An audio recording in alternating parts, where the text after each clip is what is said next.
3 News Now this week. It seems everyone in the state hates the idea of having to change their clocks twice a year, and I really do mean everyone. It seems clear that State Senator Tom Breese does not like moving his clock around. The farmer from northeast Nebraska says plenty in his rural district agree. That's why he's aiming to keep Nebraska on permanent daylight saving time, which would mean Nebraskans would not have to move their clocks around. This practice is actually hurting and even killing people.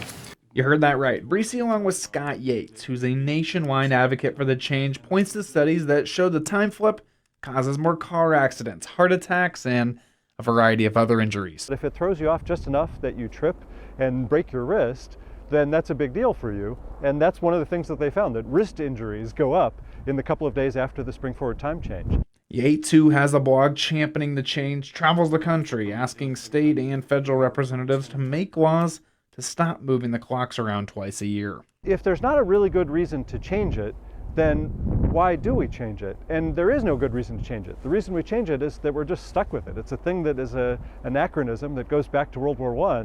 If the legislature passes the bill, it would not quite go into effect. The bill would be triggered by federal approval of the change, and if 3 neighboring states pass similar bills. Progress is already being made on that front, as Wyoming passed a law last year. It's no longer a question of if it's going to happen, it's just a matter of when. There was no formal opposition at the hearing Wednesday. Joe Cohoot with the Nebraska Golf Alliance says he originally was going to oppose the bill, but changed his mind and is now neutral. He wants to make sure the golf industry, which is already struggling, does not get hurt by the change. What impact does this have on rounds in that time frame? Because in some cases, 70% of our revenues are coming in from those periods of times during those months. Now, the bill seems to have a shot at passing in Nebraska this year. Over 1/3 of the legislature has already signed on as a co-sponsor of this bill, both Republicans and Democrats doing so. But of course, first, the bill has to get out of committee. Reporting in Lincoln, John Kipper, 3 News Now. Omaha City Council will be voting on whether or not to extend the mask mandate at their next meeting. But at today's meeting, they spent time listening to the community about its thoughts on the extension. 3 News Now reporter Jessica Edson was there and recaps what was said. I just would like to make a few comments.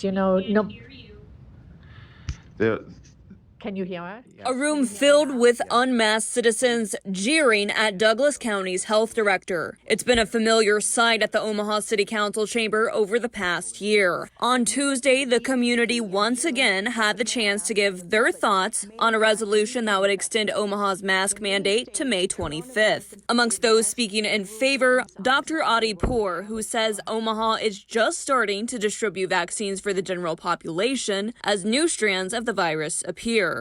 The emergence of these new variants underscore that it remains critical to continue the mitigation efforts that we know work to slow the spread of coronavirus. Amongst those in opposition, those who also use the title doctor, chiropractors and dentists who accuse council members and Poor of over-exaggerating the severity of COVID. Others took a gentler approach. Again, I urge this council to revise the current mandate and have it reflect our personal responsibility and choice. As the crowd left the room following public comments, Council Member Ben Gray spoke in Dr. Poor's defense and reminded the crowd of the lives that have been lost to this virus. And while many of you have not seen any individuals with COVID-19 or you don't know any, I've been to several funerals.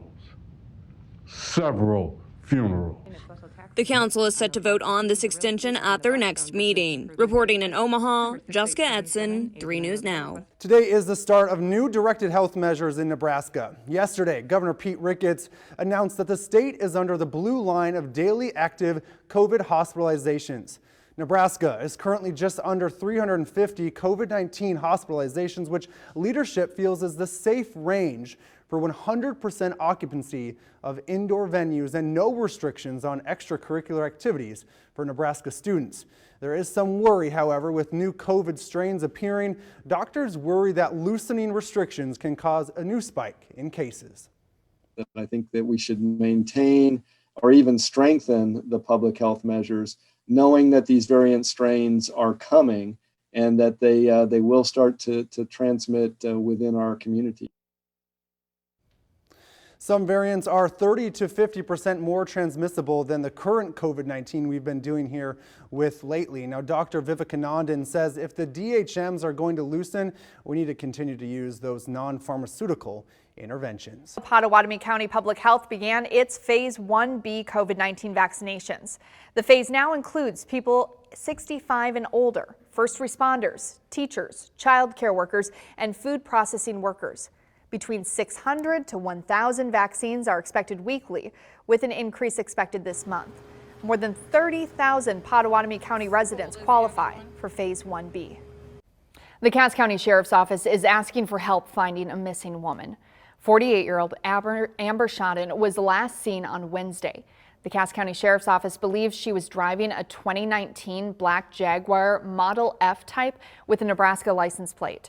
Shodden is the daughter of former Omaha Mayor Jim Suttle. We spoke to Suttle today, and he stressed the importance of finding her car, saying if we find the car, we can find her.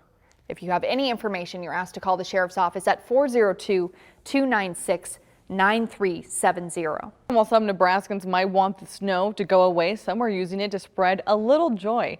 Taylor Seeley and his dad Matt can't get enough of our recent snowfall.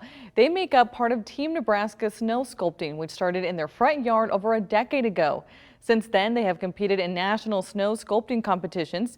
Now, near DJ's dugout in Exarban Village, the pair sculpted Boo and Sully from Monsters, Inc., which took a little over 24 hours of work. Now, you can also see Mike Wazowski, among other characters.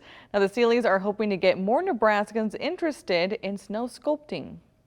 So our goal is to show people in Nebraska how cool this is, how fun it can be, how many just opportunities there are for businesses to get their name out there, to sponsor us.